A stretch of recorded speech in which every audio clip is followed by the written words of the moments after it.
श्री स्वामी समर्थ. गुरुर्ब्रह्मा गुरुर्विष्णू गुरुर्देवो महेश्वरा, गुरु साक्षात परब्रह्म तस्मै श्री गुरवे नमः. श्री स्वामींच्या कृपेने आणि ताईंच्या आशीर्वादाने आपला 7 दिवसांचा सुवर्णशक्ती सोहळा पार पडला आणि आपल्या सर्वांनाच ही सेवा करण्याची संधी मिळाली.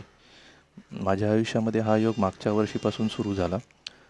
आपल्या प्रापंचिक अडीअडचणी या येतच असतात, तर त्या अडीअडचणींमध्ये मन आपलं निर्भय राहणं हे खूप आवश्यक असतं.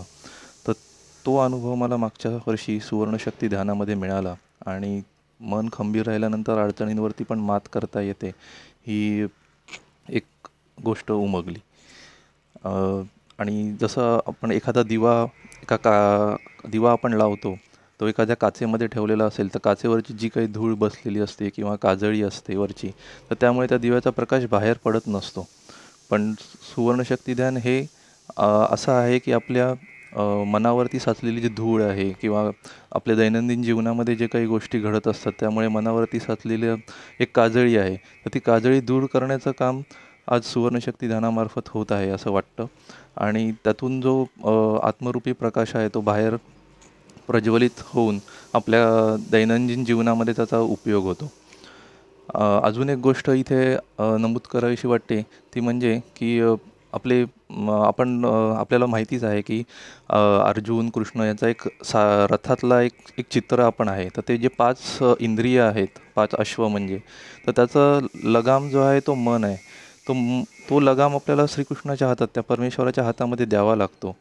त्याशिवाय नाहीतर आपला रथ सगळीकडे भरकटू शकतो. तर तसाच प्रकार पण जेव्हा रथ श्रीकृष्णाचं सारथ्य कधी करतो, जेव्हा अर्जुन त्याच्या चरणाशी बसतो, म्हणजेच आपण त्या परमेश्वराला जेव्हा समर्पण होतो, समर्पण भावाने त्याला पूर्ण शरण जातो. पण ही शरणागती म्हणजे नक्की काय आहे, तर आपल्याला एखादी गोष्ट आपल्याकडनं चांगली घडून गेली तर आपल्याला ती गोष्ट आपल्या मनाला चिकटते आणि तो अहंकार आपल्यामध्ये बळावतो. तो त्यावेळी ती मनाला आपल्याला समज होणं फार गरजेचं आहे की हे जे आहे हे परमेश्वराने आपल्याकडनं करून घेतलं आहे.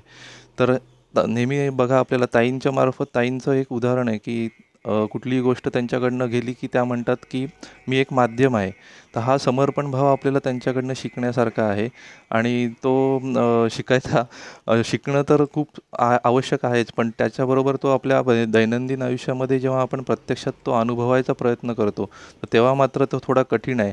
पण ताई हे या बाबतीमध्ये एक आपले आदर्श आहेत की ज्यांच्या मार्गदर्शनाने किंवा ज्यांचं उदाहरण आपण डोळ्यासमोर ठेवून प्रत्येक गोष्टीमध्ये हा समर्पण भाव आपल्याला जागृत करायचा आहे त्या ह्याच्यामध्ये. तसंच आत्ताचं जे सुवर्णशक्ती ध्यान झालं, तर या सुवर्णशक्ती ध्यानामध्ये फक्त शांतता आणि आनंद अनुभवायचा होता आणि तो पुरेपूर मिळाला. आणि जेव्हा या सुवर्णशक्ती ध्यानाची सांगता होती गुरुवारी, तर त्या दिवशी मनपटलावर काही शब्द उमटत गेले, तर ते सांगून मी माझा अनुभवाची सांगता करतो. तर त्या शब्द असे होते की स्वामी चरणावर डोके ठेवता, मायेचा हात डोक्यावरून फिरावा, एवढीच इच्छा स्वामी, प्रत्येक श्वास स्वामीमय असावा. शरीराचा कणनिकण स्वामीत रमावा, जीवनाचा क्षणनिक्षण स्वामींनी भरावा, एवढीच इच्छा स्वामी, प्रत्येक श्वास स्वामीमय असावा. सतत तुमचा सहवास लाभावा, साऱ्या इच्छा तुमच्यात विराव्या, निरपेक्ष होऊनी स्वामी, फक्तच स्वामी स्वामी उरावा. श्री स्वामी समर्थ.